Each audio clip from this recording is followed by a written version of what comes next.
Hello, good evening. This is Faisal Hassan, your Member Provincial Parliament for York Southwestern. Welcome, brothers and sisters, neighbors and friends.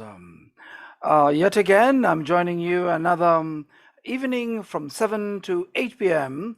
to hear your concerns and also to answer if you have questions.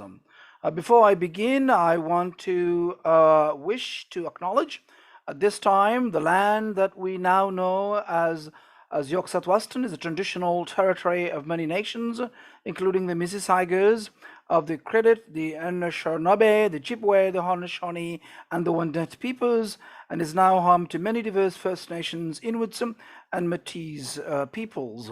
Welcome, folks, those who are joining us, Twitter, and also Instagram, and also YouTube, and Facebook, Faisal Hassan, NDP. Welcome. And if you haven't subscribed to my YouTube, please do so you will get instant updates as well. And bring any beverages you like, coffee, tea, and let us talk. Folks, we are in the middle of a federal election, an election that nobody wants. And now almost is over. We have only 3 days to go.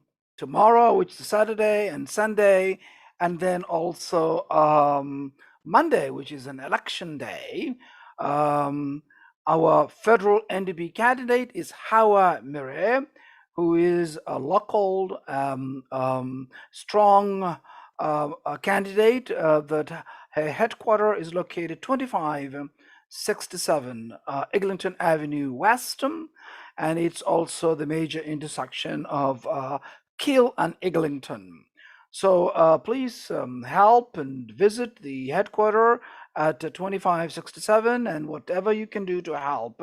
And I know that, also we need also to send a strong message in this election because the federal parliament was working fine, even though all political parties were putting people first in terms of the middle of the pandemic. And because of that, Trudeau just wanted more power, basically. And I think this also will give us an opportunity to look also how Amire, our federal NDP candidate, who will be a strong voice for our community and also will be strong representation for us here, an NDP representation. And you know that also Mike Sullivan, who was also elected here in York Southwestern on the Orange Wave, and Jack Layton, a man who has done so much for Canada, and also Mike Sullivan for York Southwestern. And that tradition will continue because we need to have a voice that really focuses constituency and casework and helping people. And I think that's also the tradition that Mike Sullivan's office has done. And I know that because I have worked there.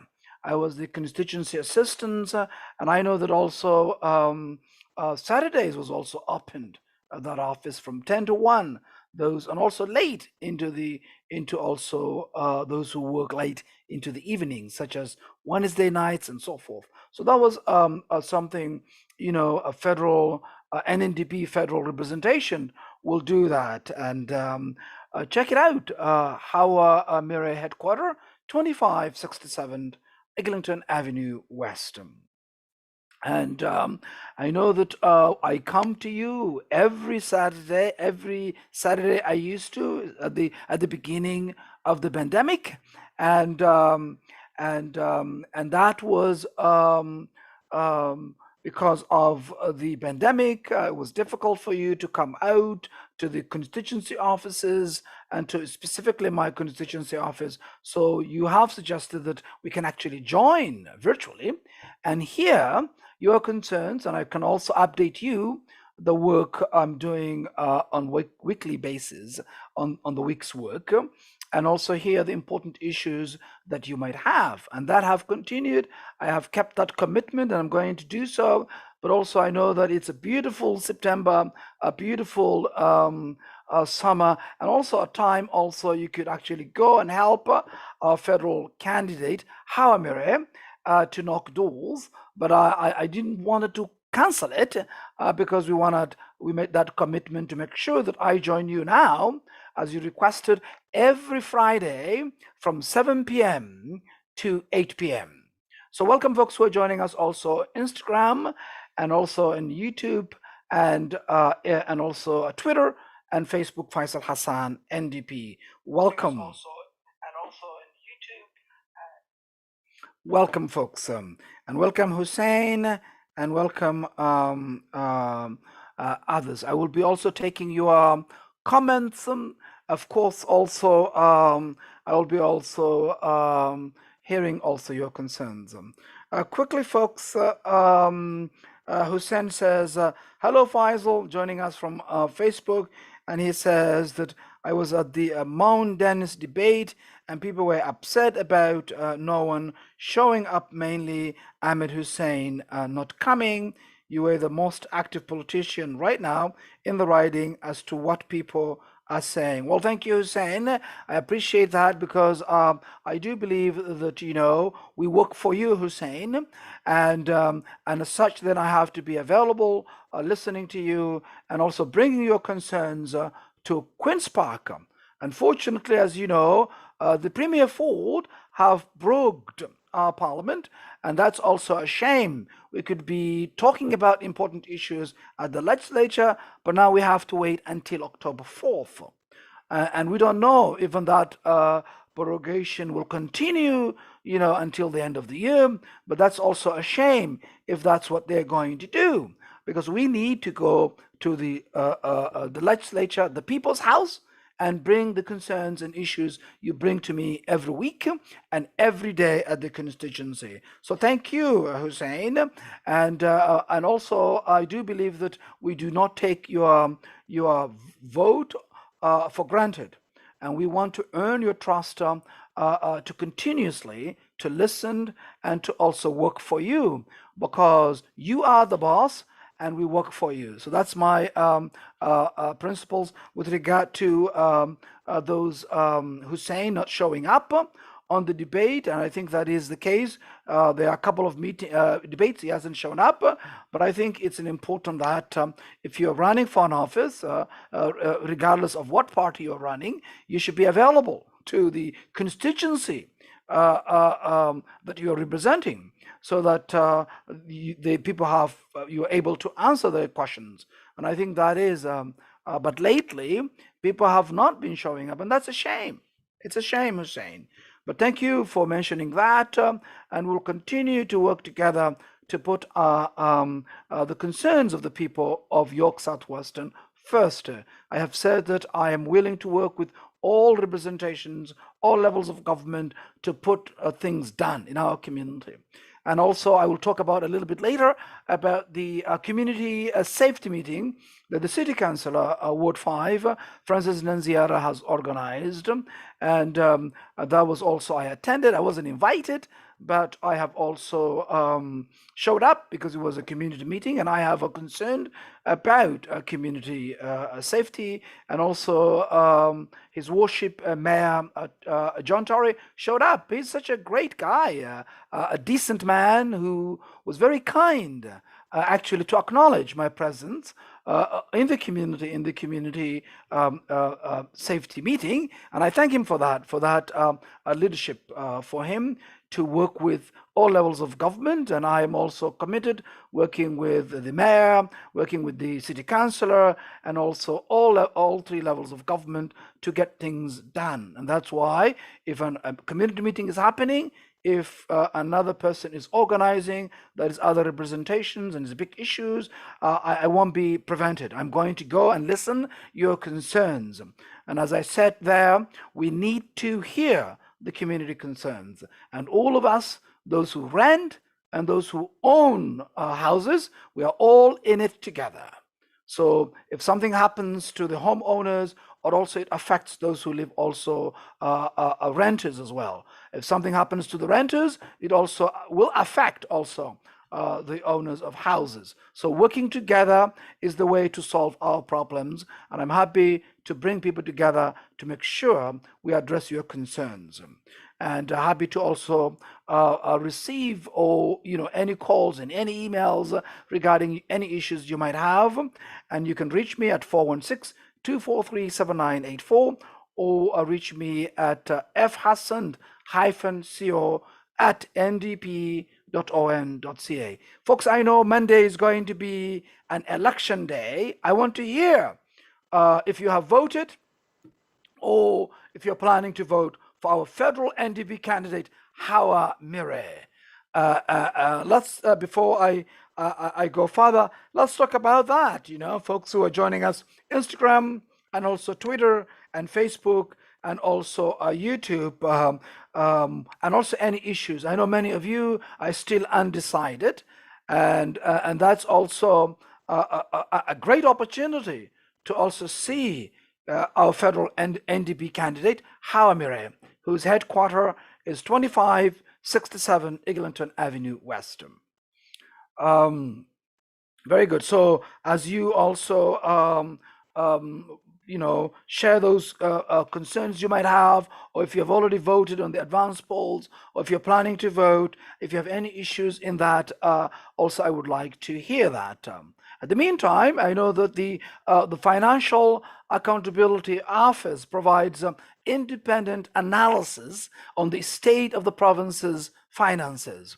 The independent financial watchdog's most recent review has uncovered 2.7 billion remained unspent from the COVID-19 response program in the first quarter, and healthcare spending alone was 691 million below expected levels at the very time Ontario was battling the devastating third wave of the pandemic. There were so many ways our community could have benefited from those resources. And sadly, this is not the first time the Financial Accountability Office has identified this penny pinching approach on the part of the government. We cannot stay blindly focused on the bottom line and ignore how that impacts people. By falling to the fully invest these resources, nurses and frontline healthcare staff were asked to take on a heavier burden as case counts are soared.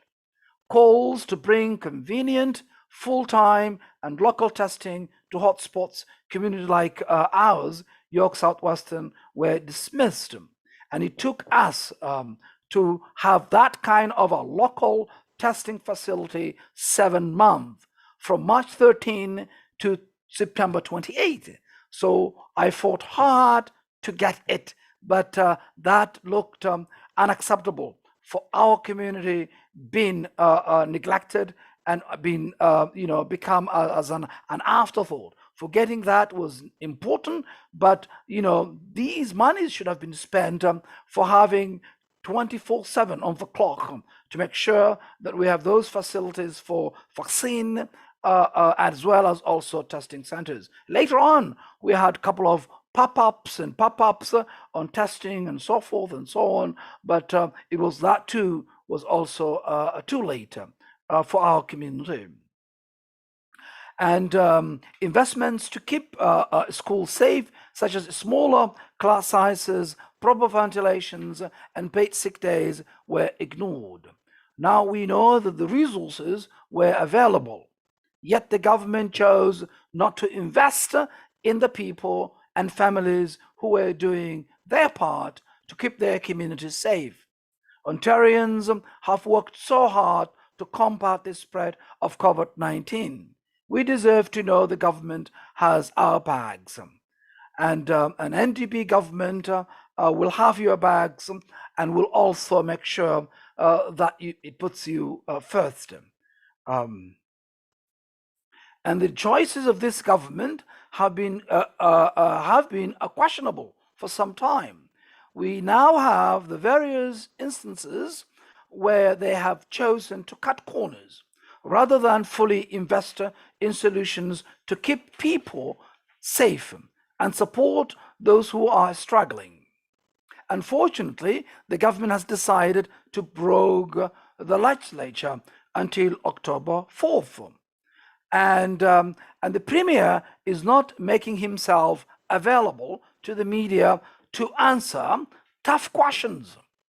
They will not be able to avoid accountability for much longer. And I will be sure to remind them that our community insists that the government use all available resources to keep them safe.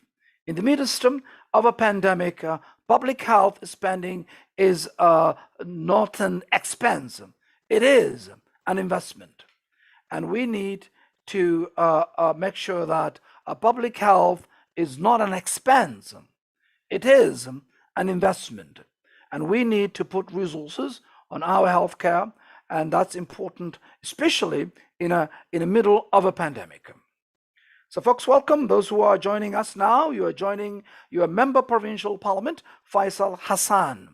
And you're joining also Instagram, Twitter, Facebook, and also YouTube simultaneously, so that I could also have these platforms to hear me and also to hear you as well.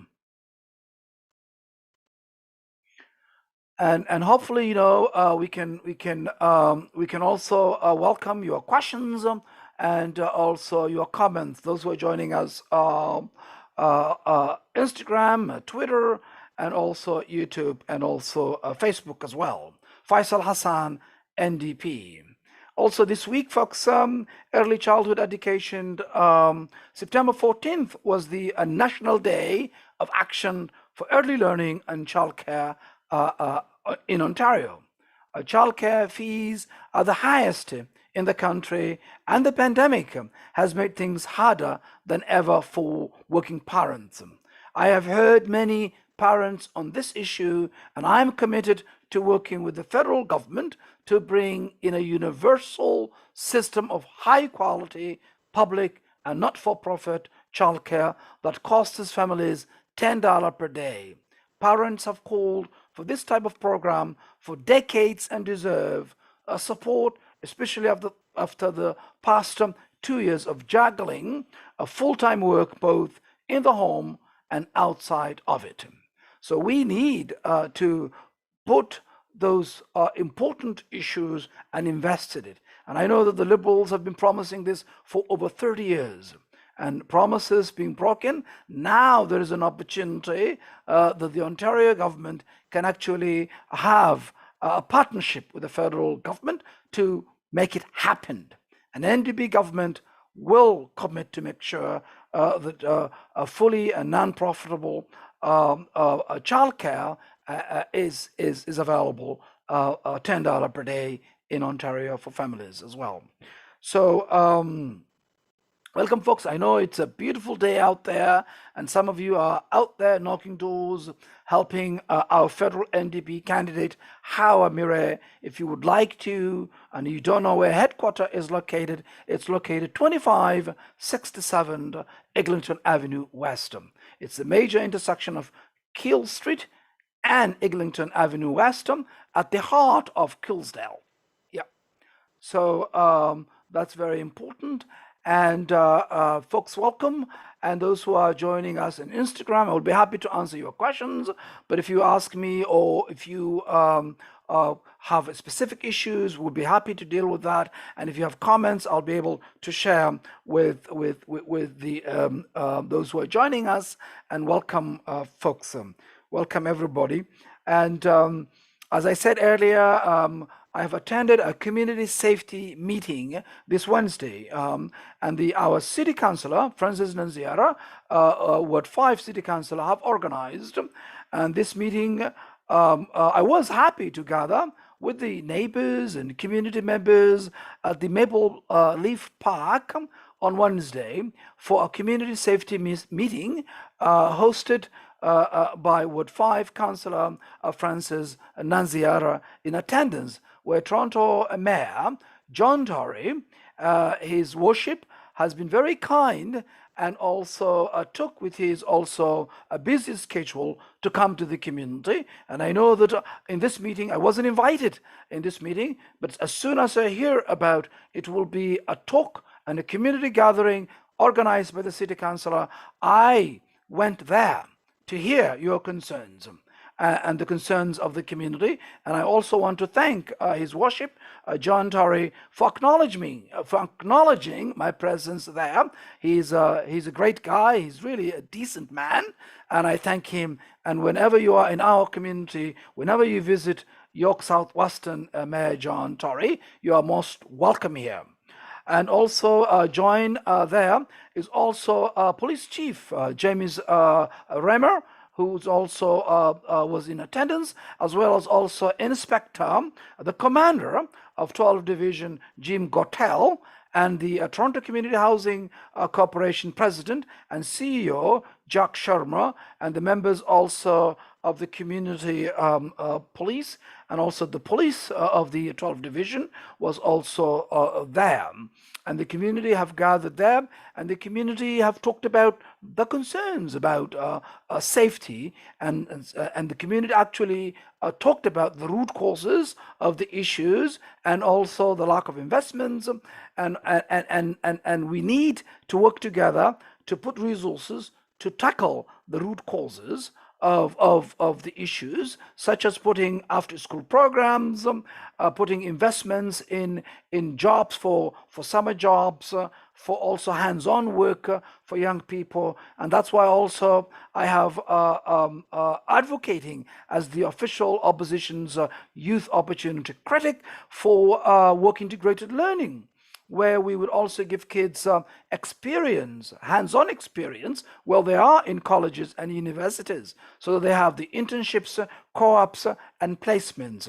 So looking overall also schools being a community hub, where young people after school period ends, that they could have other programs together, so that they can work there and provide other skill, for them. And I think that's also an investment we need. But cutting 800 million in the budget of just this year from Ford Conservatives, that's not helpful at all.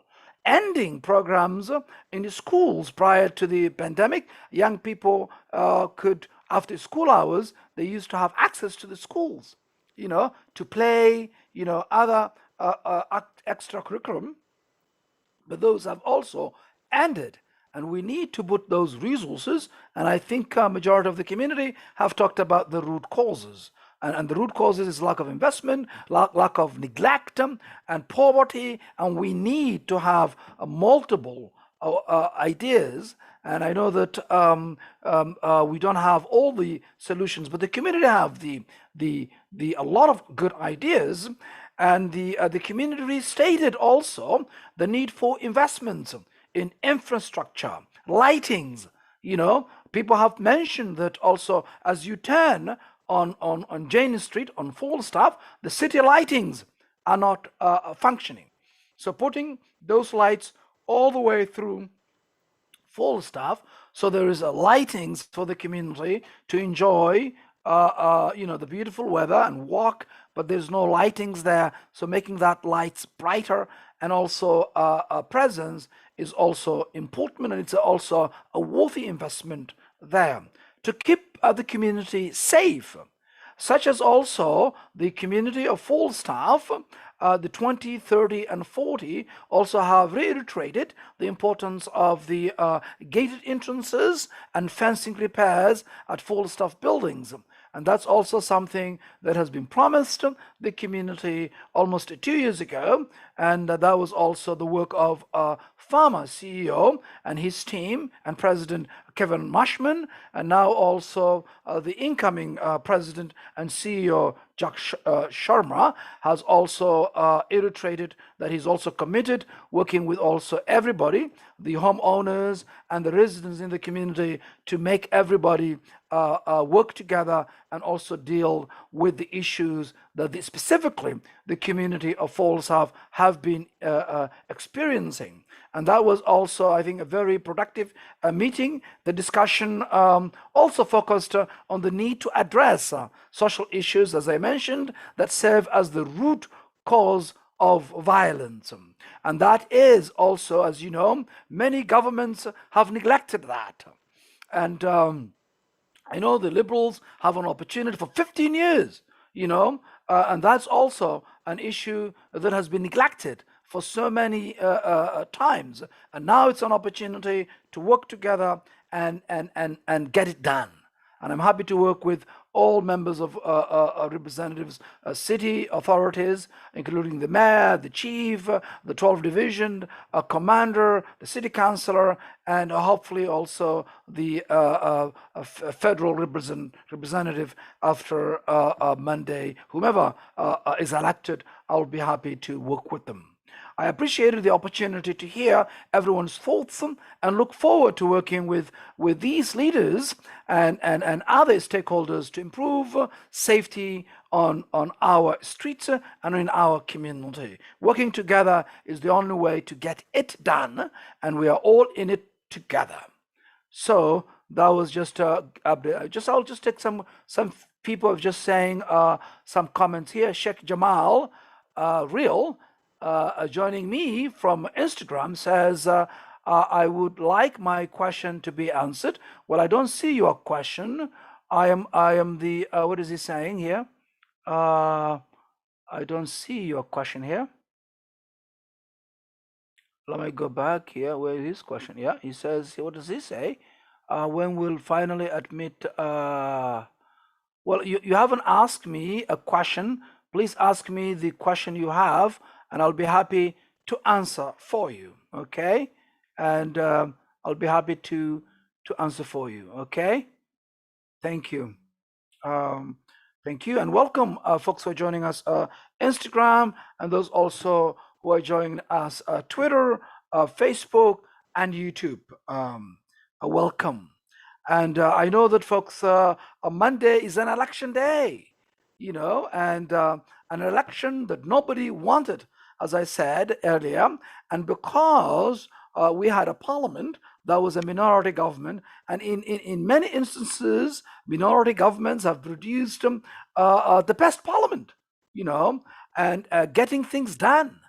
And now the prime minister wants he wants an election, and definitely now the election is almost over. We only have a couple of days left, and that is that's basically tomorrow, which is Saturday, Sunday, and Monday, and the polls will open Monday 9:30 a.m. And closes 9:30 p.m. So we have a great candidate. If you haven't met her, please meet her. Her name is Hawa Mire, and her headquarters is located 2567 Eglinton Avenue West. And please check it out. And if you are also able to help, go there and do what you can to send a strong federal NDP candidate to Ottawa, so that she could represent your voice and be a strong representative for you in Ottawa. And I know that also you guys have sent Mike Sullivan on the Orange Wave, and he has done a fantastic job. Because I know, because I was his constituency assistant, and so many cases we've solved. I remember 1 year alone, I had 4,000 cases, 4,000 constituent cases that we have solved just 1 year. Imagine, things are going to be done. People are going to be helped. And that's what an NDP MP will do. And the record is very clear. Because I can testify, when you elected Mike Sullivan, he did his best, and we thank him for his contribution for the community. And we need a partner, someone we can work with to get things done for immigration issues for the community. And that's why I say electing a federal NDP will get things done. Imagine having 4,000 cases in one constituency office for entire year. And that's how the office was busy. And those important issues at that time, I remember, was immigration, immigration, immigration, as well as also housing. And housing still to this day is number one issues. I remember also since 2007, the housing has been a number one issue in not only in our community but across the province, and that needed to be dealt with. But let me tell you a bit of background about that. And because when John Chrétien and Martin was running Ottawa in 1996, they said housing is not their responsibility completely. What did they do? They downloaded to provincial governments in Ontario. Their reaction to that was, then Mike Harris was the premier at the time, and Ernie Eves after that. They downloaded to municipalities. And municipalities are struggling, like City of Toronto. They're doing their best, but they cannot handle a housing crisis. So they just downloaded it. What do the Dalton McGuinty and Cutlinwin do? They also continued to download their responsibility of tackling the important issues of housing. We see the crisis is out of control. And this is because of the failure of the federal Liberals and also Ontario Liberals. And this record is very clear. So first understand that, and now we need to get it done. And I don't think Justin Trudeau getting a majority government will solve that. We have seen him in 2015 when he got his majority government. What did he do? He broke all of his promises. I'll say most of his promises, the major promises he's made. And we know also in 30 years, they have been promising about childcare, childcare.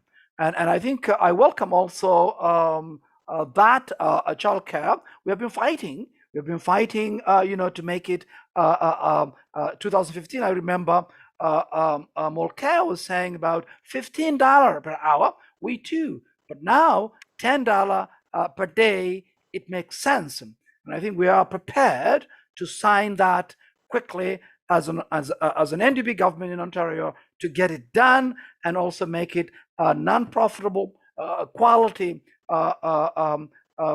childcare. And we also, this housing crisis, you have to know, it came from John Chrétien and also Martin, and Paul Martin, that is, and also Dalton McGuinty, Ernie Eves, Kathleen Wynne, and also Mike Harris. Their solution to this was just downloading it into municipalities. And now we have seen that no housing has been built for that. And now we hear recently about a new word which nobody knows what it means, and that is affordable housing. So affordable housing for some people means different things, and that's why we want to be clarified. I know the federal Liberal candidate had a press conference in a senior building here north of my office. I wasn't invited to be present there, even though I am the representative provincially in this issue. But I know that the mayor was there. He was invited, and he's always welcome. If anyone invites our mayor to come to our community, he's such a good man. And he was also here in our community on Wednesday. And I know that in that meeting, I wasn't invited, but when he got into the podium, he acknowledged my presence right there in the community. So he is really doing, he's a fair man, I'll say that. And that's what we need, working together. And also making sure that we get the people's issues dealt with all levels of government. So when this federal Liberal candidate have invited the mayor, the city councillor, I was not invited, and he announced 35 million for this corporation to build for senior housing what they call affordable housing. but we don't know what that means. We have the experience of 22 John Street here in Weston, right here close to my office. There we had a free land. That was the farmers market. A farmers market was second to none. Was the best farmers market in Toronto, and now the farmers market is struggling because the space is taken and built on this giant building, and it's not affordable. It's good, it's a rental, but it's not affordable. And people have a struggle. Not only that, but also the premier also made a more problem because he also lifted, rent control in new buildings. So they can charge as much as they want continuously. Within 1 year, they were able to keep charging, until even young people, hardworking, decent young people could not afford anymore. And they have abandoned and left. And this is the new term, folks, that people are talking about, affordable housing. So what I say is, does it mean about 30% of your income towards housing? What does it mean for affordable housing? So we need to get that straightened clearly with the federal Liberal candidate, but he won't show up for the debate.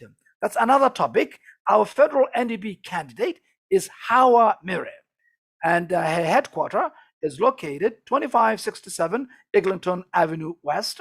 That is the major intersection of Keele Street and Eglinton Avenue West. So folks, go out and make sure you vote if you haven't voted. And I know many of you are also undecided, but also think about somebody who lives in the community, somebody who is educated in the community, went to school, middle school, in also high school, and went to school also close by schools, and continues to get involved in the community. That's the kind of representation we need. Also, I know that other parties just bring people who don't live in our community. I can even remember since 2000, since 1998, 1999, 2000, they bring people who do not live in our community. And this is also the case for the Liberal candidate, the Conservative candidate, the Green candidate. They do not live in our community, and that's a fact. So if you are, it's important for you, someone who lives in the community, who you can, who understands your issues about the community, then I think Hawa Mire will be your candidate. And check it out. Her headquarters is 2567 Eglinton Avenue West. Also, quickly, the provincial court has ruled that the government violated the law with the passage of Bill 197 this past summer. The province has previously used the so-called MZOs to fast-track development, including environmentally sensitive areas, such as the Green Belt. A three-judge panel ruled that the government unreasonably and unlawfully failed to adhere to the Environmental Bill of Rights by failing to properly consult with the public prior to the passage of the bill. This is a victory for the environmental movement and a reminder to the government that it needs to ensure the people of Ontario are consulted on matters affecting the environment, and also matters affecting also in other issues as well. Because we need to be, the community should be consulted.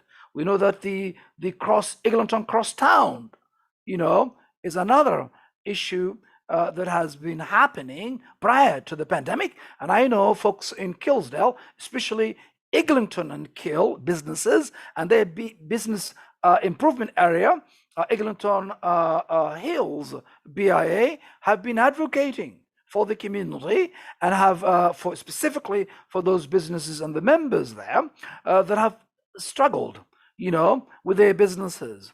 And to this day, they have been advocating. They have been writing letters to the minister of the transportation and Metrolink to help them support, direct and immediate support to them. And recently, the minister have announced about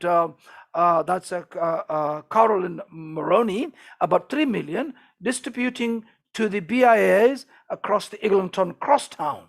And there, by dividing all those BIAs in that and asking them to use that money for cleaning windows. Well, they can clean their windows. That's not what they want.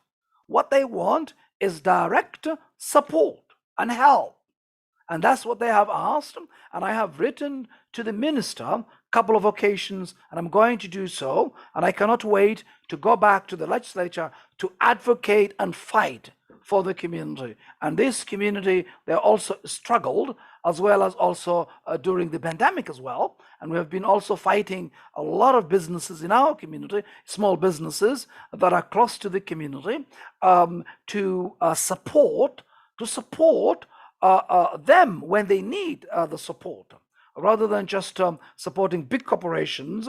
I mean, I've nothing against big corporations. We can also support them, but we also need to support those most need support. And this has been the case, and I will continue to advocate and to make sure we get things, some justice and some help for members of our community in that area. I know that also many of you have been also writing to me about the auto insurance issues, and auto insurance, which also regards to the postal discrimination that has been subjected not only our community, but also the greater GTA. And that's also something we have been fighting to really talk about fairness in that, to also give people relief. People have not been driving their cars. Their cars have been sitting, in their driveways, at home, because of the pandemic.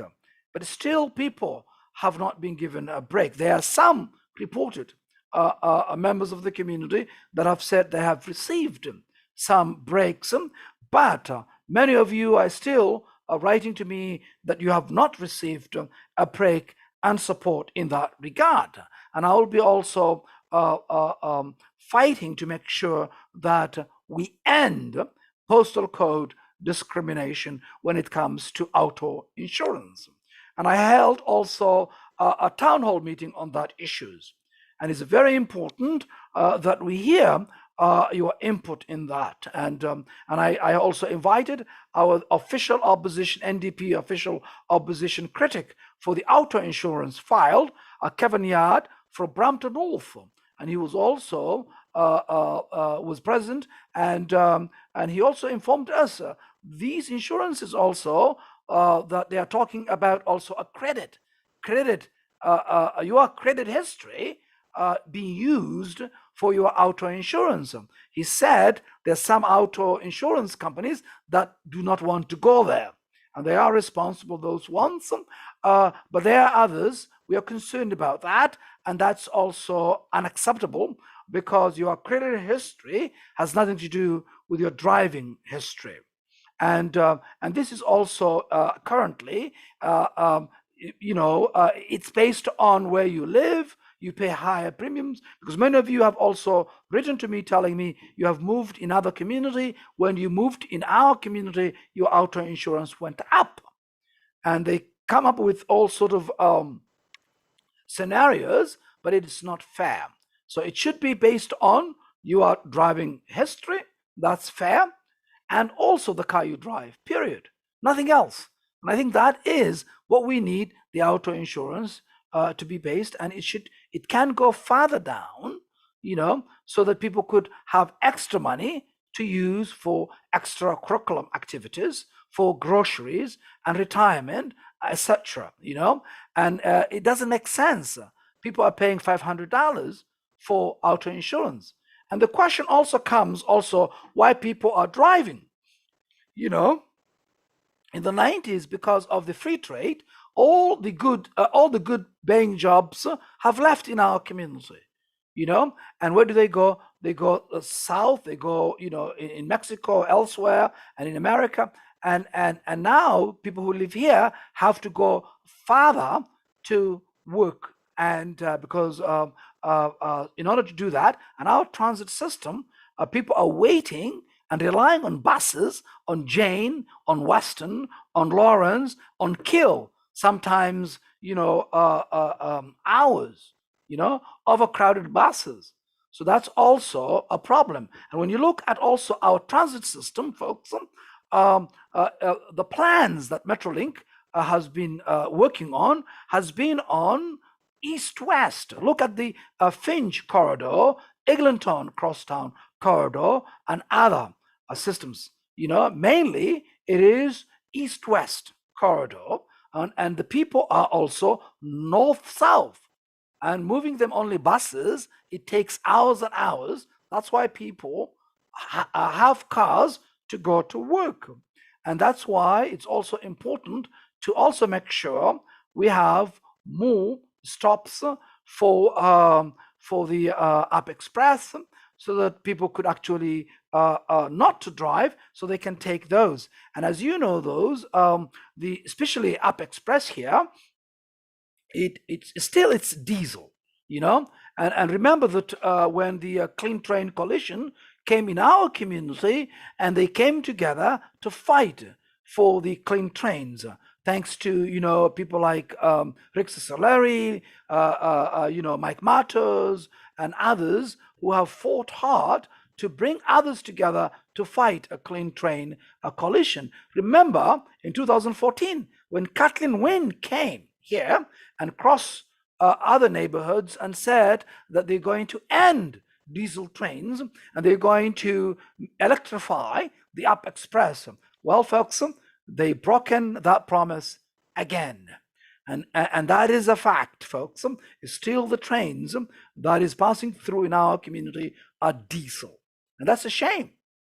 And we can do better. And by having also more fare integrated, more people will be able to go to work faster, and there's no need for them to drive. So that's another way to do it. And also it would have also more stops as we electrify, and that's also, it makes sense environmentally and economically. And we can also lower the fare so that we can integrate into other transit systems, and that's where I think it's needed a leadership in this regard. And NDP government will make sure that we're going to electrify, and we're going to also make sure a transit is not only east-west, it also has plans for moving people north-south as well, because it's essential that we do that. And also, when the Eglinton Crosstowns, which is also going through, we are also for the first time benefiting some stops on Caledonia, which is up on Eglinton and Gabion, and also Killsdale and Mount Dennis. Mount Dennis is going to be a huge hub, which is great for our community. But also, we want to continue our express through the Union to the airport, so that we can also move people in all different directions. And that's very important, that we don't lose any services that we've already fought hard in our community. So that's also something also, folks, is in my mind always, as they build the Eglinton Crosstown and taking people into the airport, and that's one way to do it, as they also move people into the Finch line, into the airport, through the college, Humber College. There is another direction, and and also we still want to move people from downtown through the north and cuts into our community and to the airport. So we can do that simultaneously in different directions to move people, and it makes sense. So that also we don't want to lose any services that's already here, as we gain more stations to the east-west corridor on the Eglinton side. But also we need also more transit into also Kiel, Jane, Western, Lawrence, all of that also moves people into different directions as well. So that's also something needs to be improved, folks. So quickly, I'll take your comments. Just give me a minute.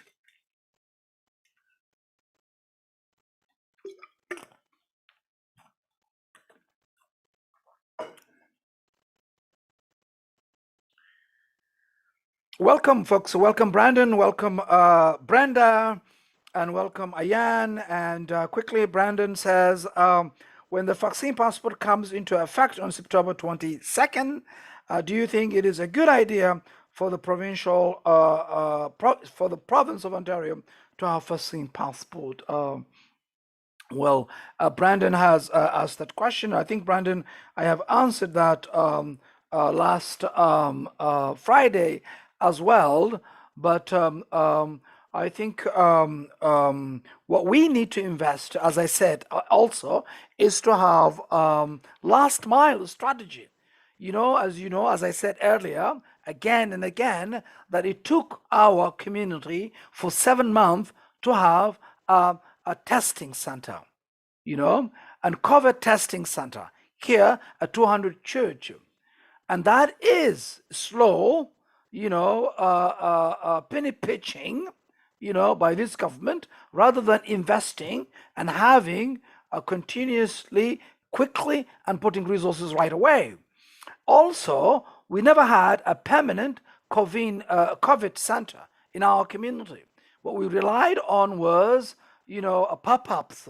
We couldn't wait for the government, and we also engaged with other institutions such as the Unisom Health Center, also I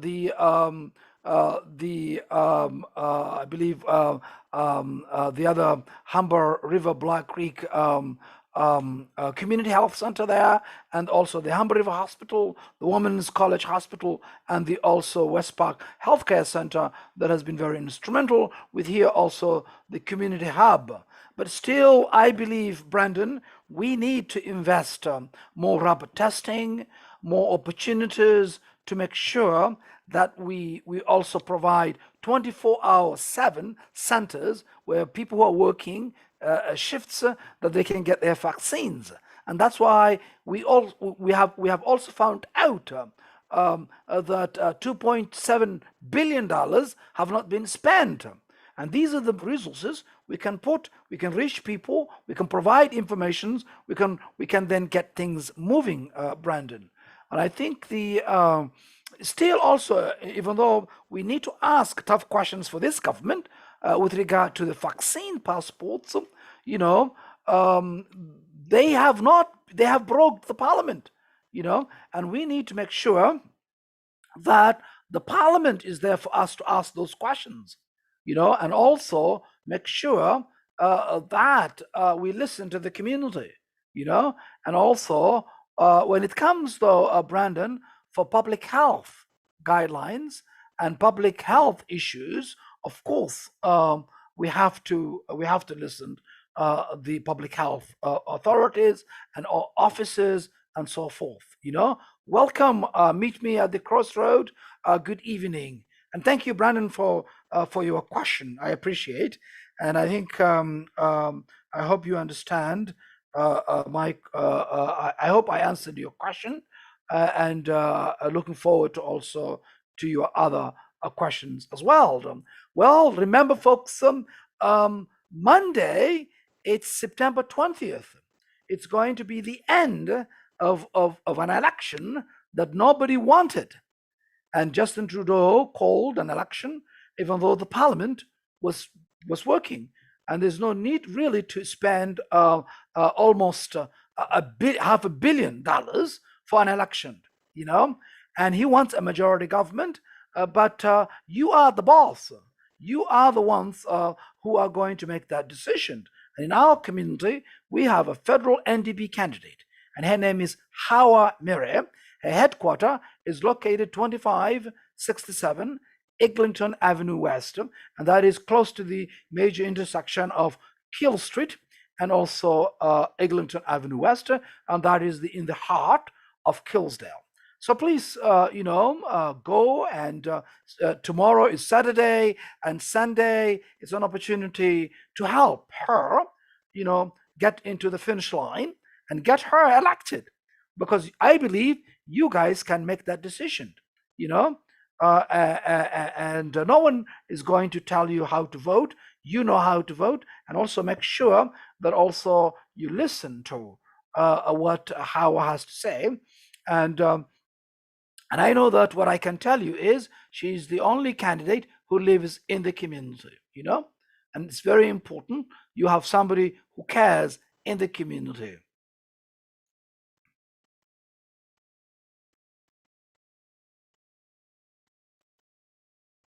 And quickly, I think I will just I just pause because I want to read the concern of a constituent here who is Earth Reverse. I don't know your name, but says, "Hello, kind man. Well, thank you and good evening. I hope you are fine. I'm fine. Thank you, and I hope you're doing well as well."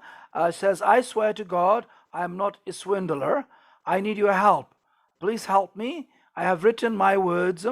I will copy and send them to you on Instagram after the end." Well, what you can do is, if you need my help and if you live in the community, what you can do is, and the issue is a provincial issue, I'll be happy to support. No questions asked. We will fight for you and we'll do our best to help you. You can write to me, fhassan-co at ndp.on.ca, or you could just leave a message at our constituency office phone number 416 243 7984. And that is our number. I'll say it again, 416 243 7984. Also, you can write to me, fhassan-co at ndp.on.ca, and I'll be happy to look into your what I can do to help you. If it's a provincial issues, we'll be happy to help you and support you. And also, folks, Ontario needs a new rock solid last mile strategy to surpass the 90% vaccination goal and end COVID in Ontario. And that's why I was saying to Brandon that we need to actually reach to people where they are. And that's what we have been doing since the beginning, going to apartments, partnering with Humber River Hospital and others, and Black Creek Community Health centers to work together and bringing things together and so forth. And that's very important that that resources was distributed in communities like ours that have been termed high sport and high risk. Having a permanent vaccine location would have made a difference in our community. It would have been made a difference quickly to set up COVID-19 testing in our community. It took about 7 months to get it. And later on, we had a lot of pop-ups, which was good, which was, people were lining up.